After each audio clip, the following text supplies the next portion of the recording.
total. E Yogananda, desde pequeno, já tinha essa ideia de encontrar-se com os grandes mestres, né? Em busca de realização espiritual. E para ter uma ideia da devoção do Yogananda, ele criança ainda, aconteceu um caso muito interessante, que a casa dele era de 2 andares. E é uma travessa, né, estreita.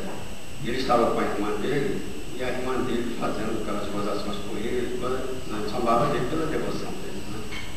E havia duas pipas, dois papagaios, né, no alto, né, que eles chamam de lugar de cafifa, né, papagaios, essas pipas. E estavam lá em cima. E o Yogananda disse então, para provar a devoção dele, disse para a irmã: você quer ver que uma daquelas pipas vem à minha mão?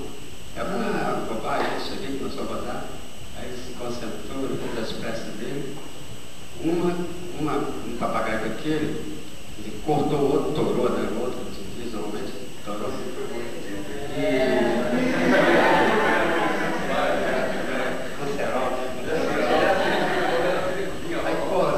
Cortou a outra, e a outra veio, e na frente havia um sobrado também, né? A linha, né, dessa que foi cortada, agarrou no telhado, e a pipa veio exatamente, ele só esticou o braço assim e pegou.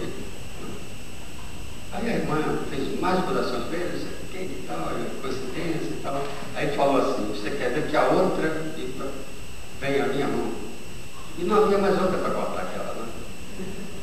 E aí ele fez a concentração dele, fez a prece dele. A outra, por um descuido qualquer de quem estava puxando, ela baixou demais e agarrou no telhado.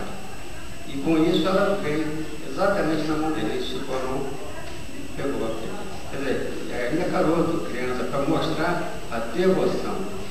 E tem um caso muito interessante do Yogananda, já adulto, que mostra quer dizer, a persistência, a determinação. Ele tinha uma escola, né, muito grande, inclusive um curso de profissionalizantes na Índia, com 2.000 alunos, numa aldeia chamada Rancho. E havia um menino ao qual ele era muito ligado. E o menino gostava muito dele, era Kashi, o nome dele é K-A-S-H-I. E ele era muito ligado ao menino, tinha uma afeição grande por ele. E o menino um dia começou a chorar muito e suplicando ao Yogananda que o menino dizia que ele estava para ir embora, né, para partir do outro mundo, mas voltaria breve. Queria que o Yogananda prometesse que o Yogananda descobriria onde ele estaria encarnado. O Yogananda achou: como eu vou prometer uma coisa dessa? Eu não vou prometer que vou encontrar você. Né? E o Yogananda foi naquele dilema, e o garoto chorando, suplicando, pedindo a ele que prometesse que iria encontrá-lo, ia procurar encontrá-lo e descobri-lo, e ficariam novamente juntos. Mas o garoto chorou tanto, suplicou tanto, e o Yogananda resolveu prometer: tá bom, prometo, né? Achando que era uma coisa, uma fantasia da criança. Eu sei que o Yogananda num dia teve que sair, teve que viajar, e nesse período que ele estava viajando, o pai do menino, que era o internado lá, o garoto não morava lá, o pai do menino esteve lá e levou o garoto à força para casa, né, do pai. E lá o menino entrou com uma série lá de problemas, de depressão, e acabou adquirindo um problema de saúde e faleceu. Quando o Yogananda chegou no ashram e não encontrou o menino, ele já ficou preocupado, depois veio saber que o garoto já havia falecido. E depois de alguns meses, o Yogananda começou a sentir vontade de procurar descobrir onde é que ele estaria, onde estava o garoto que ele podia ser que ele estivesse reencarnado, né? Então o Yogananda às vezes parava na rua, assim, de repente ele botava a mão assim, né, para tentar perceber, porque o garoto disse que ele ia vibrar. Quer dizer, quando ele reencarnasse, ele iria vibrar para o Yogananda, né? O Yogananda podia descobrir o paradeiro dele onde estava. Então o Yogananda, de repente, parava assim na rua, botava a mão assim, como se fosse uma antena, né, para tentar captar se o menino realmente estivesse emitindo a vibração, né, o desejo de encontrar com ele. E ficou assim durante meses e meses, assim, para ver a persistência da pessoa, porque aí tem a ver também com o conhecimento, né? Porque ele conhece leis, conhecia leis que nós desconhecemos. A devoção, a confiança tem a ver também com a parte de conhecimento, da sabedoria, né? Ele conhece leis que nós desconhecemos. Mas chegou num dia lá, ele estava com os companheiros jogando numa praça e ele se lembrou de colocar a mão, né? Botou a mão assim, tá? Aí chegou numa direção, ele sentiu alguma coisa, sentiu uma vibração. Aí foi na direção dessa vibração, né? Foi, entrou num beco lá, uma travessa e tal, chegou diante de uma porta, bateu, era um sobrado. Aí chegou o senhor e o Yogananda fez a pergunta se existia alguém, uma mulher grávida, né, gestante, esperando neném naquela casa. E o homem falou, tem a minha esposa está esperando neném. E logo depois a esposa desce a escada, realmente estava esperando. E o Yogananda, com aquela roupa de monge, que a Índia é respeitada, ele contou a história do menino Caixa. E o homem acreditou no Yogananda, né? Por ele ser um monge, uma pessoa respeitada, acreditou nele. E o garoto depois nasceu, o pai deu o mesmo nome do garoto, Caixa, e veio a ser muito ligado ao Yogananda. Ali é realmente uma afinidade muito grande. Então, isso para mostrar a persistência, né, dele de ficar meses e meses, quer dizer, uma disciplina, porque também tinha conhecimento disso. Né? E a devoção extraordinária do Yogananda. Certo? Ele deu a palavra também, né? Deu a palavra.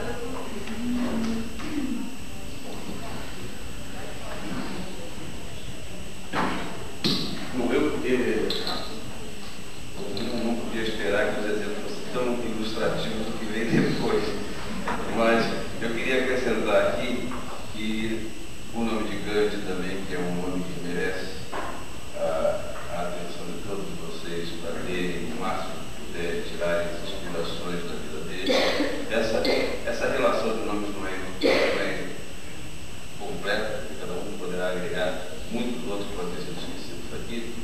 Mas eu gostaria de destacar, pelo lado também da devoção, Santa Teresa de Ávila, e pelo lado do silêncio, a história de Santo Antão. Estou agora trazendo uma contribuição ocidental. Santo Antão, não sei se é menos popular, mas teve uma influência decisiva. Praticamente todo o sistema de mosteiros da Idade Média, toda a adesão de Roma, da nobreza romana ao cristianismo, se deu a partir do exemplo silencioso que ele deu. Santo Antão era copta do Alto Egito e era filho de fazendeiros ricos, se é que alguém pode ser rico no Alto Rio Nilo, mas comparativamente no meio, eles tinham gado com terra plantado na margem do Nilo.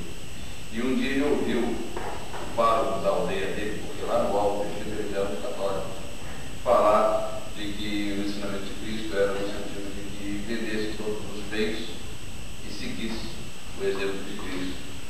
O pároco estava citando o Evangelho. Ele, contínuo, saiu da missa, doou tudo que ele tinha e foi embora viver num túmulo no meio do deserto. Foi nesse túmulo durante 18 anos. E nesses 18 anos que ele ficou dentro desse túmulo, foi uma luta incessante que ele teve com o demônio. Quer dizer, com o que ele, um copta, naquela época, inspirado pelos ensinamentos da Bíblia e do Evangelho, entendia que era demônio. Ou seja, uma pessoa adequada ao padrão de vida confortável, com 18 anos de idade, se trancar dentro de um túmulo, começa a ter um túmulo de 18. Né? Então, durante 18 anos, ele lutou contra o demônio e ele era alimentado por pão dormido, seco, que um garoto levava para toda semana. Só isso que ele comia, um pedacinho de pão, e passava o tempo todo dentro desse túmulo. Depois ele se mudou para mais dentro do deserto, ele deixou o túmulo da boca, ele foi para dentro do deserto, mas aí já tinha vencido a tentação do demônio, e então ele dedicou-se realmente a ficar lá. E uma vez alguém que foi levar o pão para ele, viu ele conversando, e pela conversa entendeu que ele estava conversando com Cristo. E a notícia correu, e muitos começaram a imitá-lo. Então, a figura pode ser essa: o deserto floresceu de eremitas. E aquela história dos santos eremitas, que a gente ouviu falar na nossa formação cristã, vem exatamente da vida de Santo Antão, que teve um momento muito decisivo quando os cristãos de Alexandria estavam sendo torturados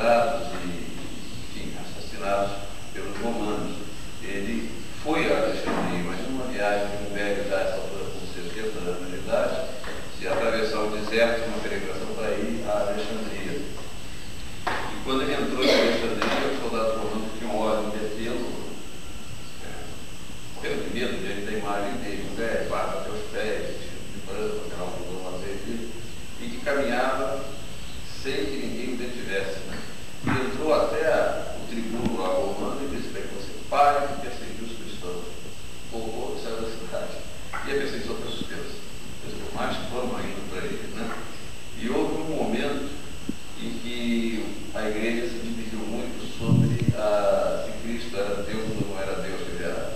Vocês veem que os debates teológicos se arrastam, né? Discute sempre as trivialidades da vida inteira. Nós aqui na organização, toda parte, sempre discutindo o que não é o essencial. Então ele foi até de volta de Alexandria, e o bispo de Alexandria estava pregando exatamente sobre a divindade de Cristo, a unidade de Cristo, Deus e tudo. E alguém, no meio do sermão, interrompeu e disse que aquilo era uma bobagem. Cristo era um homem como qualquer outro, apenas um homem mais esclarecido.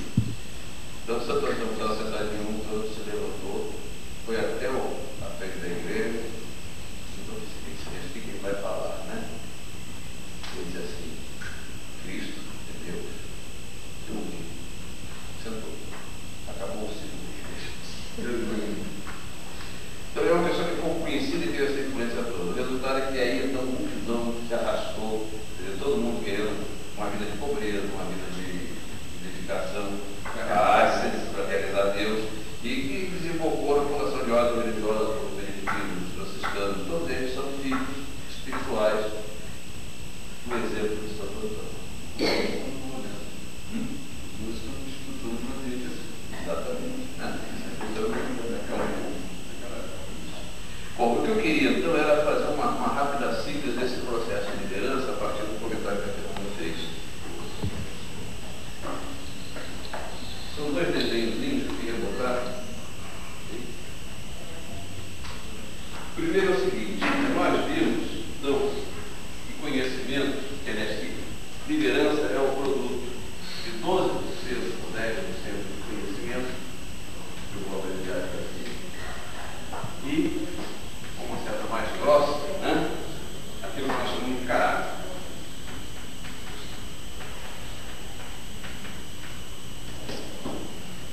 E no centro desse círculo, vamos pensar numa laranja, né? Então eu cortei a laranja ao meio e estou olhando de cima a laranja. O que eu vejo? Bem? Tá. Eu vejo um círculo, né? E como a laranja tem os seus gomos desenhados, né? E lá tem aquele miolo no meio, esse miolo é o que Saraiva disse: a liderança se exerce para o bem dos outros. Então ela se exerce com um núcleo de altruísmo. É difícil escrever assim. Bom, todo mundo já sabe o que é altruísmo. Se eu olhar então os gomos da laranja, essa nossa laranja em particular estará dividida em 6 pedaços. Não sei se eu consigo fazer os 6 pedacinhos.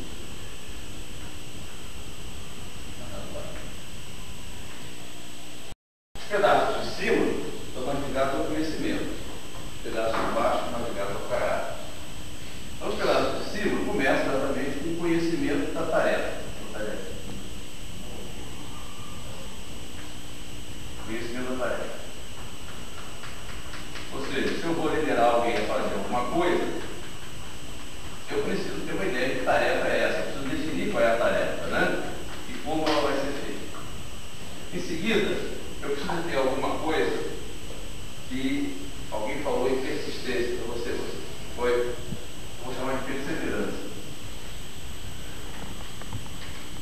Não posso desistir diante de qualquer dificuldade, senão a tarefa se derruba, né? Então, preciso de perseverança. E depois, eu preciso de iniciativa.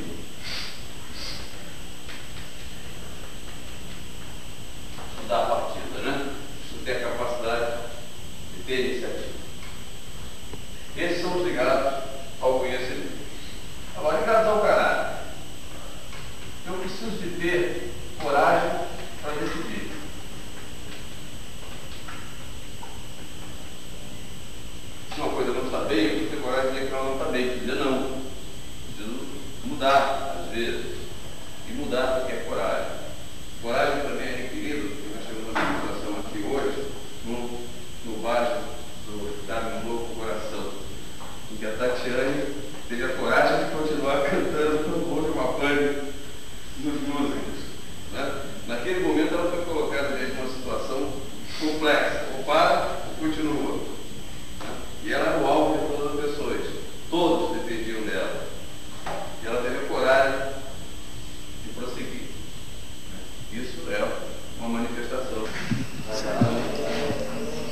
gente